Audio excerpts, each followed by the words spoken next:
Set Phasers, a highly illogical Star Trek podcast.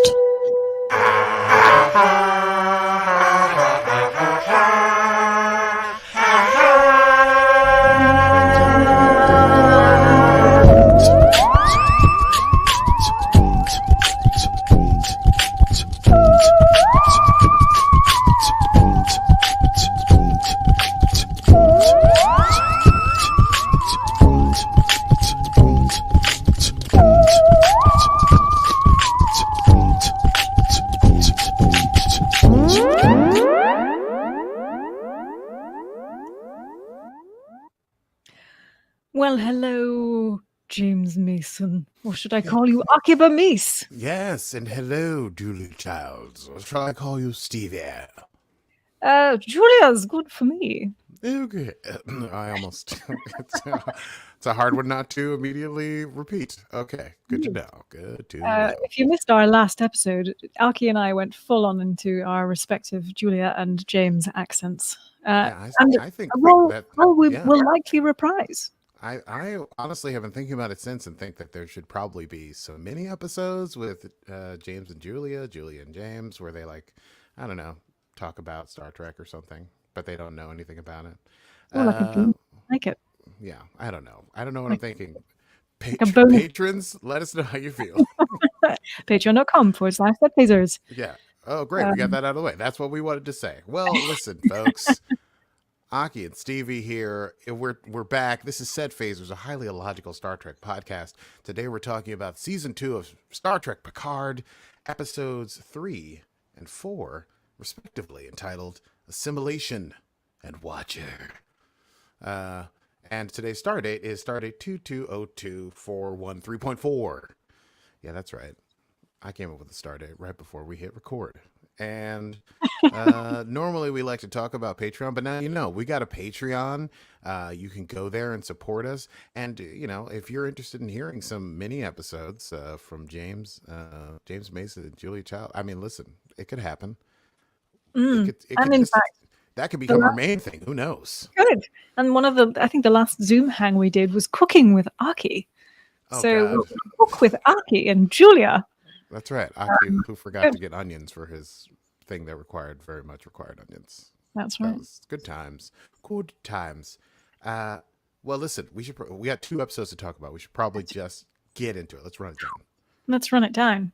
Oh, I keep forgetting that I have not added my Picard rundown, so we'll just do it the old-fashioned way. It's time to run it down. Can you run it down for me? Talk about Picard now. Run it down for me.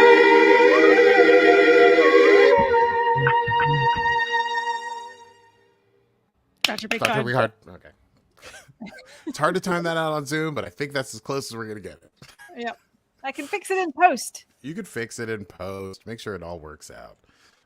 Okay, so episode 3, Assimilation. Remember where we left off? The crew of La Sirena had just escaped from the Eradication Day ceremony, and they had gone up to the ship, and they were trying to hook the Queen up, and then the magistrate, hubby, 7 of 9's stupid husband, shows up, and he's like, Picard, what about if I put your head on a shelf? Goosh! And they're like, what are we going to do? So, in the beginning of this, Elnor gets shot in the chest. 7 tries to cover it. She's like, this is a covert operation. How dare you put your guns down? But he doesn't buy it. He's like, what's my full name? And 7's like, actually, I have no idea. And then he hits her with the gun and physically hits her with the gun, doesn't shoot. And then everything goes all into hell. But then the crew manages to turn the tables on these people, and they use the vaporizing setting on these phasers. And it is, in fact, Rafi who dispatches the magistrate, turning him into red neon fireworks. I truly hope, never to be seen again. He did not have faith of the heart. He sucks. We will not be saluting him. He will get no salutes from us. He can get salutes from a Star Trek Confederation podcast. Jurati is. We could do an alternate universe podcast. Oh my god, we could do a weird fascist version of our podcast. Yeah, we're Commandante Stevie, and okay, that's okay. So Jurati hooks the Borg Queen up. They try to get Elnor down to sick bay. There's ships following them. They manage to. Q shows up briefly, and he asks Picard if he wants to see what else he's ruined, and then disappears. The Queen gets hooked up. She takes over the ship, turns it all into Borg, and she takes down the pursuing ships and then sends them into warp around the sun, exceeding warp 9.5. Time reverses. Tears get sucked back up in the eyes. Sparks fall up instead of down. It's pretty intense and weird. It's like the black hole sun video. Like everyone's like kind of still, but things are moving in reverse. Anyway, they arrive at the 21st century Earth, which we later find out is 2024. The ship shuts down. The Queen used all the power, and she's completely passed out. So its ship is not responsive. They're caught in the gravity well of Earth. Picard takes over nav control because they can't crash the ship into LA because, butterfly effect and all that stuff. So they go crash landing into an abandoned Chateau Picard. And Elnor is dying because of lack of power. They try to get the Queen awake or try to get her disconnected from the ship, but it takes too long. Elnor and Rafi have a moment where Elnor tells her to take out his medallion, which gives him comfort, and she sees it says Sem Nyok Kon, which translates to now is the only moment. Ooh, time. And Elnor dies. Just I can't do it. Every time you do it, I try.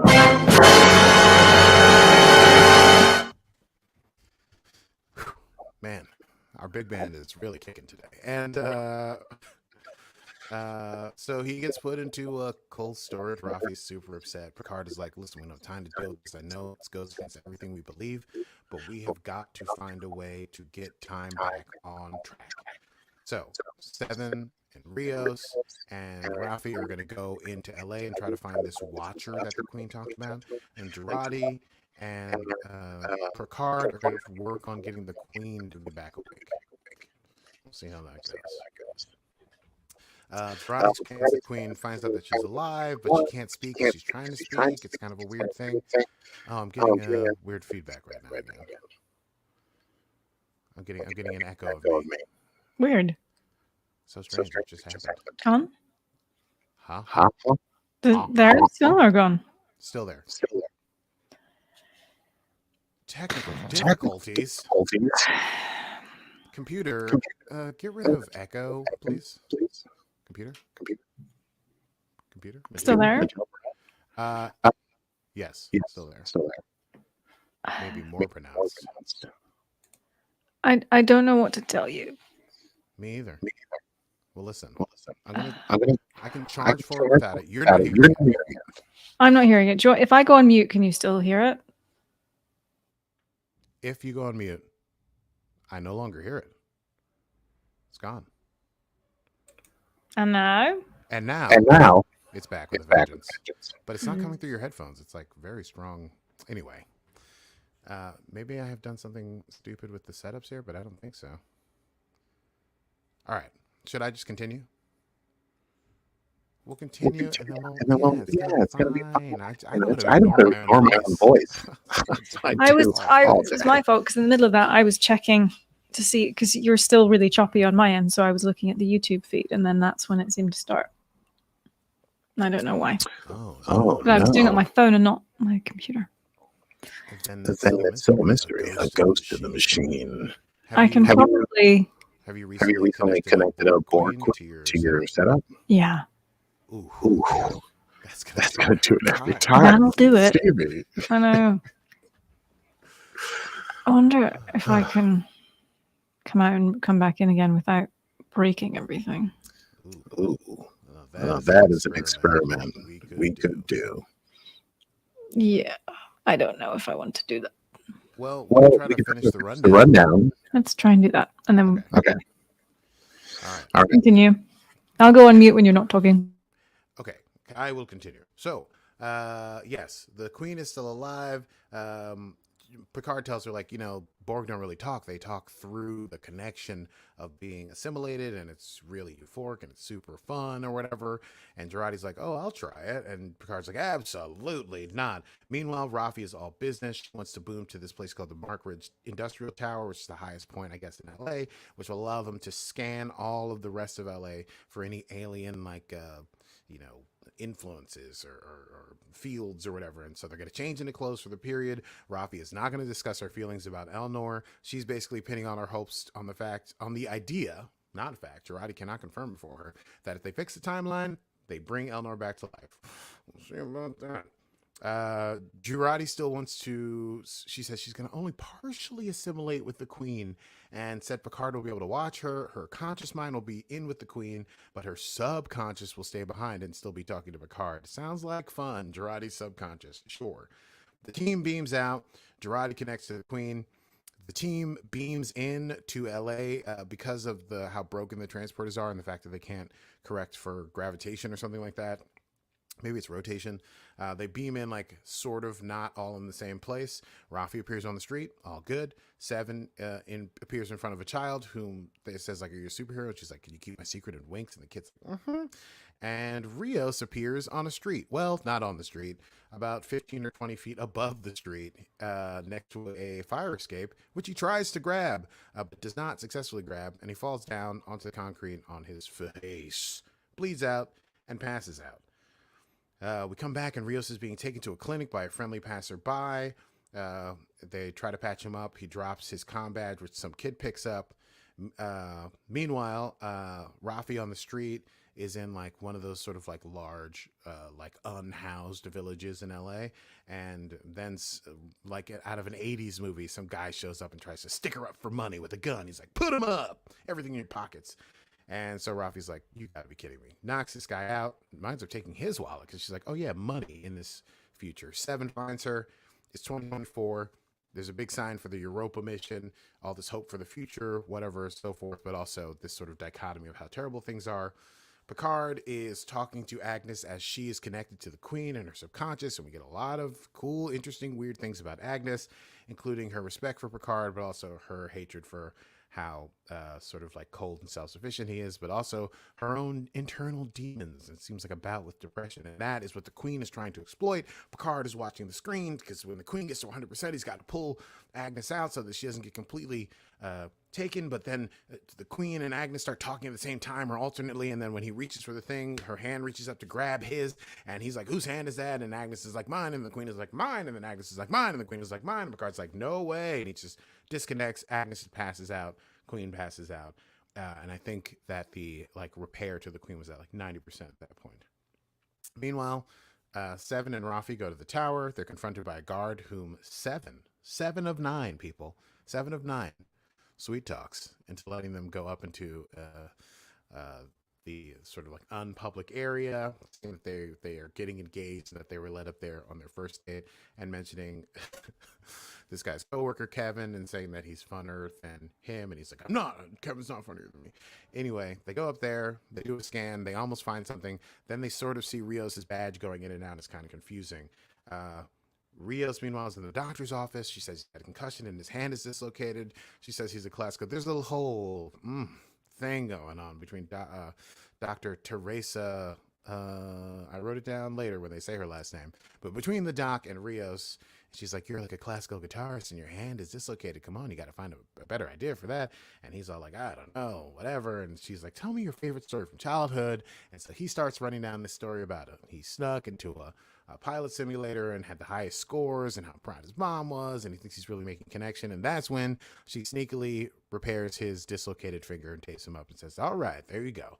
And she says, all right, stay here until you're no longer dizzy, and then you'll be free to go. And that's when he realizes he's lost his comm badge. Seven and Rafi, meanwhile, while they're scanning, also see that the bad future that they just come from is beginning. There's, like, pollution and the sky is getting destroyed. And so that's kind of like when is this divergence in time coming? They're still looking for the Watcher, and then they're like, we got to go find Rios. Rios, meanwhile, is able to stagger out of the room. He finds the kid with the badge, tries to get it from him. The kid is a kid, as kids are. He's all like, I don't know, finders keepers, mama. Does he know what's at stake? Anyway, Rios tries to trade the kid with a plate of cookies that he finds on top of the refrigerator, but the doctor interrupts him because the kid is her kid. And so she's like, I'll take that and the badge, and I'll keep it at the thing, and you put your shirt on because we cleaned your stuff, and then you can get your badge at the front desk. I had a feeling at this point that Rios is going to have a lot of trouble getting his badge, but I'm hoping that it comes into play down the line. Rios gets dressed, tries to get his badge. Just as he's about to explain that, there's an immigration raid. Ice, baby! Ice, baby. Doodaloo, they suck, yes. The Queen, meanwhile, is pressuring Picard for the ship because she's awake and Jurati's asleep. But then Jurati wakes up and Picard tells her it works. And Jurati's like, great, then we don't need to keep this Queen activated. And the Queen's like, oh, yeah, well, I'm an evil villain. She twirls her mustaches. You'll never stop me. You need me. I want your ship in order to give you the information about the Watcher. You'll never know anything because I know where they are and I know what you need to get them. And there's no way you'll stop me. You poor, selfless, stupid humans. And then Jurati's like, oh, you know where the Watcher is? Where is it? And the Queen's like, well, she's right. What have you done? And while Jurati was in there letting the Borg Queen plunder her subconscious, she was plundering the Queen's subconscious and put all that information in a file so she knows the coordinates of where the Watcher is, and perhaps more information should they choose to check. And the Borg Queen says, you've done something very dangerous. You impressed me. Rios et al. Run out.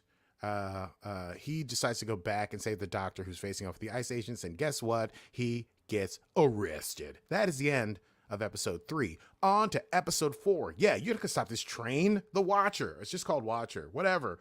Picard is trying to contact the team. He's not getting any response. Rafi and Seven find the empty clinic. Do not see Rios' comm badge. Once again, I'm hoping this will come into play later on in an important way.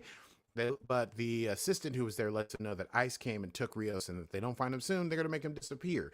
Jurati is still shivering, but they've gone away from the Queen. Picard cloaks the La Sirena because these evil ships from the evil future have evil cloaking, and they go into the chateau so that Picard can make a fire for Jurati.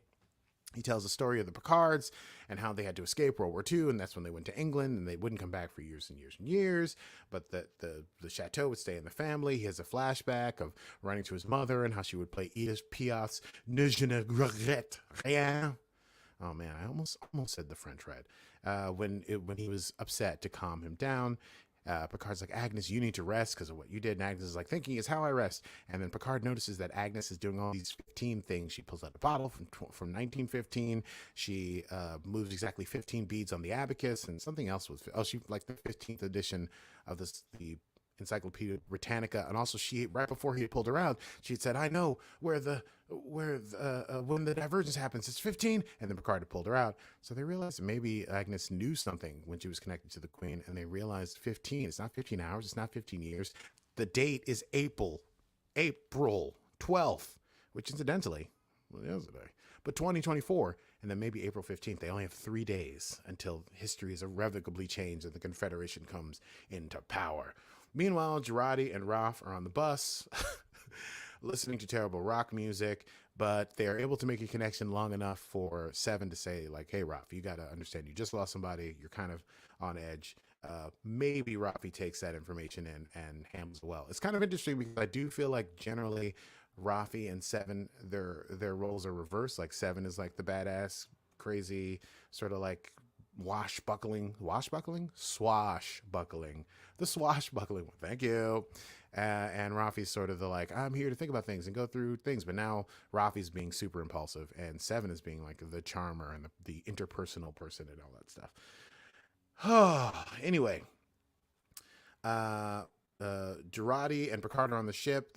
Because they figured this thing out, and now they know the location. They can't get in contact with the teams. Picard's like, you gotta beam me to the coordinates to speak to the Watcher. He gets beamed, and guess what? He gets beamed to, you were correct last episode, Stevie, number 10 Forward Street. Which, of course, is Guinan's bar that we remember from the first episode. It's empty as he shows up, but I did notice there was a picture of like an afroed woman with hearts for eyes, which I thought was very interesting iconography. The bar has that alien liquor, and in walks a young Guinan. I'm so glad they didn't go with CGI for this. And her dog Luna. It's closing day. She's like, I'm shutting down shop because I think she knows something's coming. Picard mentions that she's in Elnor, and Guinan pulls a shotgun from underneath the bar and points it at him and says, "Who are you?" Meanwhile, Rafi and Seven head to a police station. They're trying to find Christos. We get Christos. We get Cristobal's new name, which is Crystal Ball. Which is great. It's very stupid. Why would someone in LA not know the name Cristobal? It seems absurd to me, but whatever. It's good for a laugh. They find out that the LAPD won't know where the ICE detainees have been taken because they're not in the same system from a friendly guy in the station. Rios is in detention. He gets tased for trying to stand up for this other guy, and he asks himself, why does the past hurt so much? And then the doctor comes over, and they talk through the gate while they're both in detention. Picard and Guinan are drinking with the shotgun on the table. Picard is able to convince Guinan that at least he's not a threat, and then a man named Uncle Dale comes to take Luna, her dog, I guess. And then Picard quotes Guinan from the future, and our young Guinan gets super sick because she's suffering from something called Af-Kelt, or time sickness, a condition unique to Elorians when the timeline has been affected in a major way. And she's really unconvinced that she's going to help. She's like, I'm just going to get away from Earth as far away as possible. And Picard says to her, in Picard fashion, distance offers no protection from time. Meanwhile, Rafi and Seven leave the LAPD, and Rafi is being impulsive. She uses a phaser, which she was not supposed to have, to blow out the windows, quietly blow out the windows of a cop car, get in, hijack the computer with a tricorder. Some cops come out, so Seven has to jump into the driver's seat. They're able to figure out where Rios is being held, but then when they get in contact with Agnes, they find out that the transporter's not working, and it's going to take her a while to fix it, like almost a day maybe, and so they have to speed to get to Rios. It's going to be an hour, so they hijack the car, hit the road. Seven, I don't think, knows how to drive a car, but she drives it like a spaceship, so she's handling herself, although she's going the wrong way down a one-way street, and the police realize that the car is stolen, and so a chase ensues. Meanwhile, Jurati has to negotiate with the Queen because the Queen can get the systems of the ship to work better, and the Queen tries to do all this manipulation on Jurati. You're so lonely, I was in your head, I saw you. But Jurati's like, you're also lonely. How about this? You help me help my friends, and then you and I can share sad stack stories with each other in between crises. And the Queen's like, fine. So they managed to get the transporters working. We'll jump to that later. Picard, meanwhile, Stevie, you're gone, and you're back, and we're still recording. It worked. Okay. Picard is out in the street with Guinan. They're donating stuff to another one of those unhoused villages. He's trying to convince Guinan that humankind will change for the better, but no dicice. So that's not really working super great. Meanwhile, Rios and Teresa Ramirez is her last name are talking through the gate. Ramirez gets released. Rios is like, you've helped me enough, don't worry about it. The ICE officer who tased Rios is comes over and starts teasing him and asking for proof of identity. Rios, in the science fiction time travel trope, tells him the explicit truth, which the police officer does not at all believe. He laughs it off and says, I got space for you on the bus. You're about to go to some weird detention center and disappear. Rafi and Seven are driving around rather recklessly, I wrote. And they, Agnes manages to work things out with the Queen such that when they are surrounded by cops and they stop the car, they're able to beam out, and they end up on a hill just by where the bus is coming. Let's see. Picard is still trying to get Guinan to help. She says he's not the one she's looking for. She ain't a watcher. He finally tells her his name. She curses and gets into the car because apparently this is something she felt. This changed things. Picard didn't want to tell her name because he didn't want to change her path. And then she says, listen, I'm not the Watcher, but I can get you face to face with her. She's kind of a pill, but she's definitely going to want to meet you if you're truly Picard. She takes him to a park, gives him back the communicator that she stole off of him because she thought it was a weapon. A child comes with completely wide eyes, threatens Guinan, and says they're going to put their foot through her face. Guinan's like, all right, she's not kidding. I got to go. The girl tells Picard to take his hand, pulls him over to a different part of the park, has him pop the energy cell out of his communicator. This reverts to normal. Others are possessed, and they're directing him. We'll come back to that because that's the big dun-dun-dun at the end of the episode. Wait, did I get to... No, that's it. And so Picard walks through a tunnel. Other people will help direct him. And guess who the Watcher is? Are you ready with dun-dun-dun? The Watcher is none other than Laris.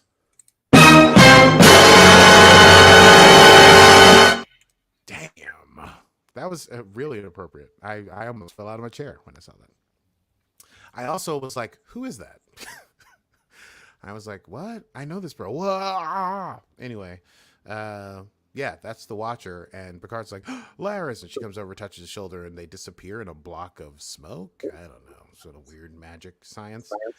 And the whole episode ends with Q talking to himself or a woman who's paying him no attention in a little like outside cafe in a corporate park, talking about fear and doubt, and he's worried about something. I mean, definitely Q is not well. He's monologuing in a way that speaks to like true anxiety and concern.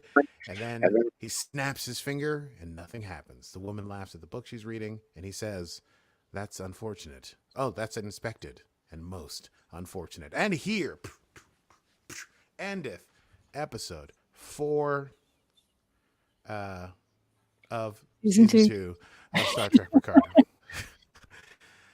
Oh my God, do you want to chat about that? Good Lord. Woo! I say, darling, let's do a quick chat about that. Yes, Let's do. Let's do. Indubitably. What do you want to chat about? Oh my God, it's bonkers. I very nearly dropped an F-bomb. That's how bonkers it was.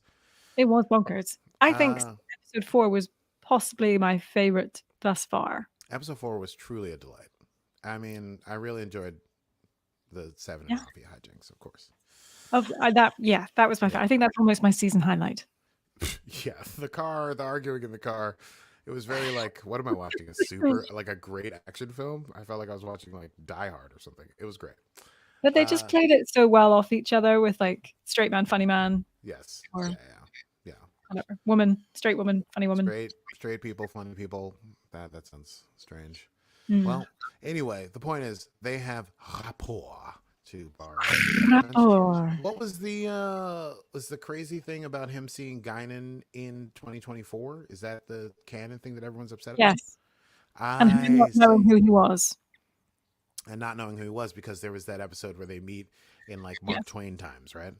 But to me, I don't think she's been there that long. I think this was her before she was even in Mark Twain time. That's how I am thinking about this. You're thinking she's been there and eventually she goes back in time to Mark Twain times? Yes. Yeah. I mean, listen. Because she's younger. That's why I'm like, her in Mark Twain time is her even before she meets Picard in 24th century. Or her in 24th century is right. Which after, listen, it's time, baby. I'm cool with it. I don't care that she doesn't recognize Picard in what she was going to be like the Mark Twain's friend or whatever. Yeah. I'm sure the nerds over at there have figured something out. Yeah, but I think it's like all of the nerds in the Star Trek world going crazy about that. I'm like, why do we think that her time is linear? Like her timeline in Star Trek is linear. It doesn't have to be. And why could she not just have a holiday to like 1870 or something? Right. She's traveling. She's not worried about time and all that stuff. Also, if Elorians can suffer from Afkelt, then they're familiar with time being kind of all wonky and different timelines and so on and so forth. Anyway, I think it's people who are a little too, I don't know, too sort of like adamant about canon Like, let a story happen. Let's see where it goes. Be disappointed at the end of the season when they wrapped everything up. Then you can be like, well, here are the major problems. That's what I do. Mm, Don't do it at the end of season 4. Have fun. agreed. Yeah. I'm perfectly happy with where it's going and where it's at. Well, I'm happy too. And I want to tell everyone that the show is great so far. It's really lovely. I liked the Agnes and her subconscious is very strange. That was a weird, when they set it up, I was like, this is going to be a weird scene. And it was a weird scene. And, but I think it did, it like moved the story forward emotionally for Agnes. Like you were saying, we get a lot of Agnes going on here. And even her interaction with the Queen in episode 4 tells us a lot about where she's at in her headspace. That she then just like walks away from the Queen. She's like not honoring the deal. She's like, I locked you out of the systems, and just leaves in her long cardigan. Mm-hmm. Strong. And what else do I like? There was a lot to like. I don't know. Guess I'm worried about Rios, but how are they going to knock over this bus? Oh, they do it. Don't worry. I mean, of course they do. This like episode 4, I didn't see as much in episode 3, but episode 4 was full of like Trek references and Easter eggs, if you will. I even picked up one somewhere. I don't know where I wrote it down though, but I was like, that was an Easter egg. That was a thing. I was like, hey, that's a reference to a thing. I don't know. I write the plot, so I don't really write down when I notice. I just wrote it doesn't matter. I have 1, 2, 3, 4, 5, 6. You found 6 Easter eggs? Sure did. Should we go into a brief Easter egg thing right here in the middle of chat about that? Yeah.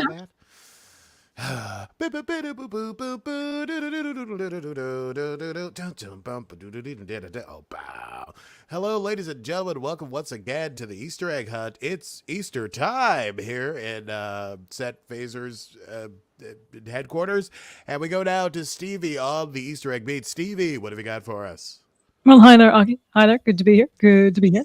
I'm here in season 2, episode 4 of Star Trek Picard, and I can tell you there are some crackers of Easter eggs for you. Oh yeah, and it happens to be Easter very, very shortly. So this is just fun all round. Who wouldn't want to play? Fun. We're all having fun. Yeah. So let's see. I'm not sure this is in order, but certainly when Picard beams down to 10 forward, and you may see this later on, Guinan's car, I don't know why it says this, but her license plate is S02E01, as in season 2, episode 1, although it's 4. But yes, when she first appeared. Yeah. That is interesting. Also, obviously, we have 10 Forward Avenue, where her bar is. Thank you. And we have Mr. Rocker on the bus, Kirk Thatcher reprising his role from Star Trek 4. Yes. Playing a song called I Still Hate You, which is a play on the I Hate You, which he was playing. Yes. Fake song in the original Star Trek number 4. The Voyage Home, yes, indeed. Yeah. So that was rather fun. And apparently I still love that song. I know. This is not the second time he's played that role. This is the second time within Star Trek he's played this role. But he also, I believe, played it in a Marvel film. I'm slightly forgetting which one, because I believe he was friends with some writer on the show or director or something who was a big Star Trek fan. Wow. So fun fact. When they were walking from Guinan's bar, they passed by Floyd's barber shop. And Mr. Kirk himself walked past that barber shop with Joan Collins in Star Trek, the original series, in the episode The City on the Edge of Forever. Wow. And the signage was exactly the same. Wild. Maybe they just kept that prop. Who knows? Yeah. Fun bit of canon. Picard's accent was explained. Did you notice that? I did notice that. Fun. Yes, so they discussed Chateau Picard, was occupied during World War II. The family snuck out through the tunnels underneath and moved to England. Foreshadowing the tunnels underneath Chateau. Fun. So at the very, very end, when Q snaps his fingers and nothing happens, the girl who was reading the book, wonder who she could be, was reading a Dixon Hill novel. I noticed that. Yes. Okay, great. I did notice that. Very good. Entitled The Pallid Sun. Now, the pallid man was a character from 12 Monkeys, where Telly Matalas was a showrunner. And Telly Matalas is now, I think, showrunner on Picard. Time traveling. Look at all of those Easter eggs. Can you believe it? Those Easter eggs are bonkers. I remembered what my Easter egg was because of that Sean Dixon quote. Because a guy that says, "Look at you, Sean Dixon." Oh, Jurati says. no, look, Dr. Teresa says that. No, does Jurati say that? Who says that? Jurati. Who's Jurati Dr. says it. Yeah. Yes. Anyway. Well, Aki, that is it from season 2, episode 4 of our Easter eggs and Star Trek Picard. Back to you in the studio. Thank you very much. And back to you, Stevie and Aki, in your studio. Okay, yeah, so that was cool that they have all these Easter eggs. I also feel like that points to an idea that maybe Guinan's time is not linear. It's like, why you so? know, And she visited. She was part of the Dixon Hill, the good big she was there. Exactly. Right. I just suspect, I forgot what just made me sure that she was, something that she says is like something that she would only know or knows later, which means that maybe she does things not quite. Anyway, it doesn't matter.